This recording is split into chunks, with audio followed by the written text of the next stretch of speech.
Ozone स्तर का है कि ओजोन लेयर्स का डिप्लेशंस कैसे होता है ये हम देखेंगे और ओजोन परत के बारे में हम पढ़ेंगे। जो पृथ्वी है, पृथ्वी की सतह से लगभग 800 से 1000 किलोमीटर की ऊंचाई तक वायु पाई जाती है। पृथ्वी के चारों ओर 800 से 1000 किलोमीटर तक 6 सौरमंडल या इसको बोलते हैं ट्रोपोस्फियर। 6 सौरमंडल या 6 ट्रोपोस्फियर कौन से? नंबर 1 शोभ सीमा जिसे हम कहते हैं ट्रोपोपॉज। सेकंड समताप मंडल जिसे कहेंगे स्ट्रेटोस्फियर।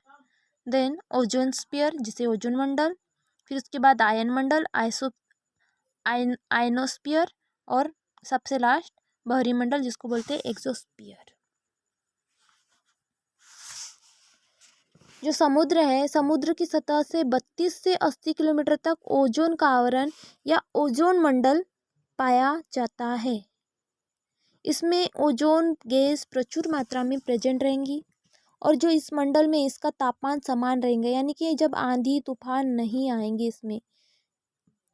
इस आवरण में पाए जाने वाली ओजोन गैस सूर्य प्रकाश में आने वाली पराबैंगनी किरणों को शोषित कर लेती है।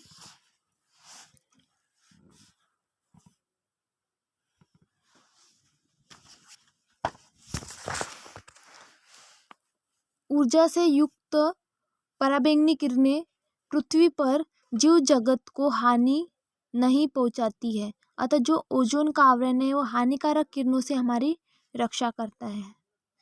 जो सौर मंडल है से आने वाली ऊर्जा का भी वो शोषण करता है। ऑक्सीजन परमाणु में विखंडित हो जाती है, यानी कि जो ये परमाणु है अन्य ऑक्सीजन परमाणु के साथ मिलकर ओजोन का निर्माण करता है। जैसे कि जब ऑक्सीजन है उसका फॉर्मूला है O2 कैसे बनता है? ऑक्सीजन का एक अणु प्लस ऑक्सीजन का एक अणु, ये मिलकर ऑक्सीजन के दो अणु मिलकर ऑक्सीजन बनाते हैं। फिर उसके बाद जो ऑक्सीजन है वो अन्य अणु से, ऑक्सीजन का अन्य अणु से मिलकर ओजोन का निर्माण करेगा। मतलब जो O2 है, O2 plus O is equal to O3, तो ये क्या ओजोन का फॉर्मेशन होता है। फिर ओजोन एक प्रकाश रासायनिक क्रिया के द्वारा बनती है जिसके अंतर्गत प्रारंभिक अणु ऑक्सीजन होता है। इसके साथ साथ अन्य प्रकाश रासायनिक क्रिया के द्वारा पराबैंगनी किरणों के अवशोषण के द्वारा ओजोन विखंडित हो जाती है।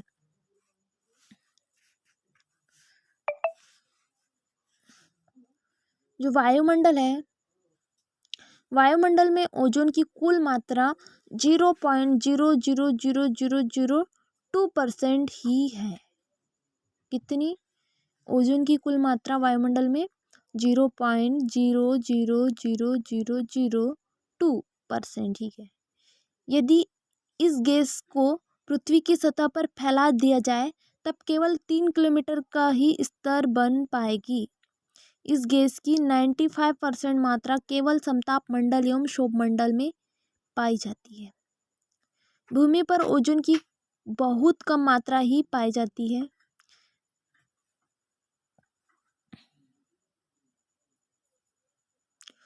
ओजोन उत्पादन की अत्यधिक मात्रा भूमध्य रेखा इक्वेटर के ऊपर पाई जाती है। इस क्षेत्र में गैस की सांद्रता कम से कम होती है। यहाँ पर उत्पादित ओजोन की मात्रा या ओजोन की मात्रा वायु के तीव्र प्रवाह के कारण ध्रुवीय क्षेत्र की ओर चली जाती है।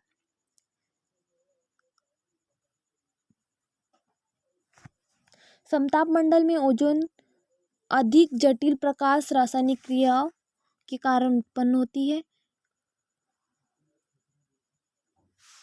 समताप मंडल को क्या बोलते हैं? स्ट्रेटोस्फियर। यहाँ कैसे ओजोन जटिल प्रकाश रासायनिक क्रियाएं यानी कि फोटोकेमिकल रिएक्शन के कारण ही उत्पन्न होती है। ओजोन गैस का अधिकांश भाग पृथ्वी से 15 से 40 किलोमीटर की ऊंचाई तक समताप मंडल यानी कि स्ट्रेटोस्फियर में सांद्रित होता है, लेकिन 32 से 80 किलोमीटर तक की ऊंचाई तक ओजोन की स्तर पाई जाती है, क्योंकि इस गैस का निर्माण न तो 30 किलोमीटर के नीचे और ना ही 60 किलोमीटर के ऊपर होता है, क्योंकि 60 किलोमीटर से ऊपर पर्याप्त दाब नहीं मिल पाता जो कि ऑक्सीजन के संलयन के लिए आवश्यक होता है। परंतु पृथ्वी के रक्षा कवच के रूप में कार्य करने वाली यह ओजोन स्तर हानिकारक विनाशकारी पराबैंगनी किरणों को पृथ्वी के भूभाग में आने से अवरोधित करती है। ओजोन स्तर के क्षरण से आशय है कि जब समताप मंडल में उपस्थित ओजोन की मात्रा में कमी या ह्रास होना। यहाँ ओजोन परत का क्षय होना या ह्रास होना जिसे हम बोलते हैं, जिसे ओजोन परत क्षरण भी बोलते हैं। इसमें इसका आशय क्या है, जो समताप मंडल है इसमें प्रेजेंट ओजोन की मात्रा में कमी होना या ह्रास होना, ये कहलाता है ओजोन परत क्षरण या ओजोन स्तर के क्षरण का कारण है। यानी कि ओजोन स्तर में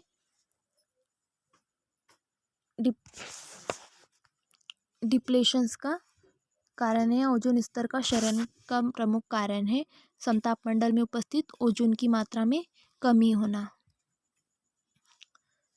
सूर्य की प्रकाश विकिरण या इंफ्रारेड किरणें ऊर्जावान होने के कारण जीवजात को लाभकारी होती है, लेकिन पराबैंगनी किरणें जीवजात के लिए हानिकारक एवं मृत्यु कारक होती है।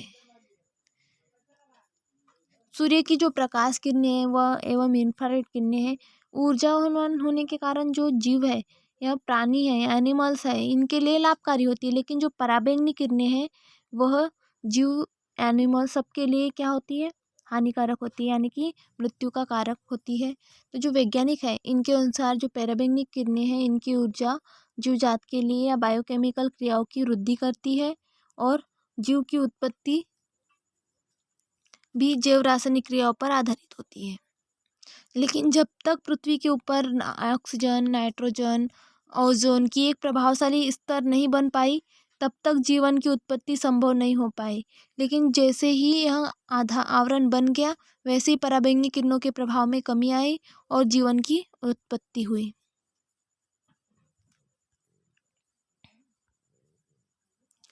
वर्तमान में पृथ्वी पर तीव्र गति से औद्योगिकरण, शहरीकरण के कारण एक समस्या उत्पन्न हो गई है, क्योंकि जो आवरण कवच है या रक्षा कवच है वह पराबैंगनी किरणों की ऊर्जा से मानव की रक्षा करता है।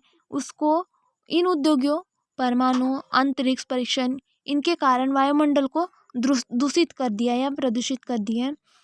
इस मानव जनित यौगिकों के उत्सर्जन के कारण ओजोन मंडल में उपस्थित ओजोन की मात्रा में कमी हो रही है, जिससे सूर्य एवं अन्य ग्रहों से उत्पन्न पराबैंगनी किरणें पृथ्वी के भूभाग में पहुंचने लगी है और इसके प्रभाव दिखाई देने लगे हैं। ओजोन स्तर की कमी या ह्रास से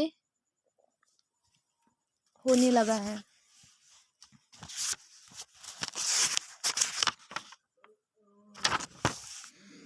जो ओजोन परत की कमी या ह्रास है, इसके कारण क्या क्या हो सकते हैं? कारण है क्लोरोफ्लोरोकार्बन, CFC। इसको 1930 में डॉक्टर थॉमस मिसले ने अमेरिकी रासायनिक समिति के समक्ष क्लोरोफ्लोरोकार्बन का संश्लेषण प्रस्तुत किया। यह पृथ्वी पर अत्यधिक स्थिर है, लेकिन जब यह समताप मंडल तक पहुंचती है तब पराबैंगनी किरणें विकिरण इनके रासायनिक बंधनों पर क्रिया कर क्लोरीन को मुक्त कर देती है और यह क्लोरीन ओजोन से ऑक्सीजन से एक परमाणु को पृथक कर देती है और ओजोन को सामान्य ऑक्सीजन से परिवर्तित कर देती है। क्लोरीन इस क्रिया को निरंतर दोहराती है और CFC अणु ओजोन के हजारों अणुओं को नष्ट कर देती है। ऐसी लगभग 200 प्रकाश रासायनिक क्रिया होती है जो कि ओजोन की क्षति करती है। CFC का प्रत्येक अणु CO2 के अणु से 10,000 गुना अधिक प्रभावी होता है, जो भूमंडल तापमान करता है। यह जलवायु को 20% तापमान करने के लिए उत्तरदायी होता है और यह प्रतिशत धीरे धीरे बढ़ रहा है। इस प्रकार ओजोन गैस की क्षति के लिए CFC गैस उत्तरदायी है।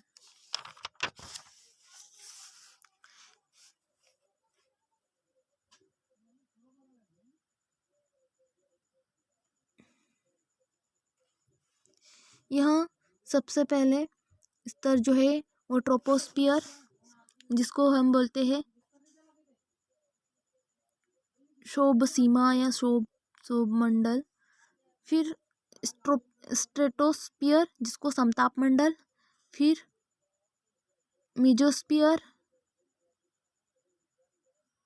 फिर थर्मोस्फियर, फिर एक्सोस्फियर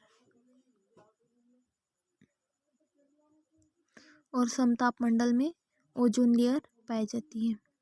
यहाँ पे आपको इंडिकेशन भी दिख रहा है, जैसे जो ट्रोपोस्फियर है इसमें क्या क्या है, वर्षा आ रहे, बादल आ रहे, एरोप्लेन्स लाइन से, बलून्स वगैरह इस एरिया तक के ये वर्क करेंगे। फिर इसके बाद में ये रॉकेट्स वगैरह, स्ट्रेटोस्फियर में ओजोन लेयर, रॉकेट्स, और ये मेसोस्फियर और यहाँ जो अंतरिक्ष अनुसंधान के द्वारा किए गए कार्य इस मंडल तक के। फिर एक्सोस्फियर में ये रॉक जो परीक्षण के दौरान प्रयोग किए जा रहे हैं, वो अंतरिक्ष में भेजे जाते हैं, वो यहाँ दिखाई दे रहे हैं। इस डायग्राम से हम ये समझ सकते हैं कि किस मंडल में किस एरिया तक के किस प्रकार से अंतरिक्ष में ये शोध कार्य या लेयर्स प्रेजेंट होती है। ये अर्थ ऑफ एटमॉस्फेयर है, वायु पृथ्वी से वायुमंडल का पूरा एरिया है। तो इस प्रकार से यहाँ पे ओजोन परत का क्षरण यानी कि ओजोन स्तर का क्षरण या ओजोन लेयर डिप्लेशन हमने देखा। Thank you.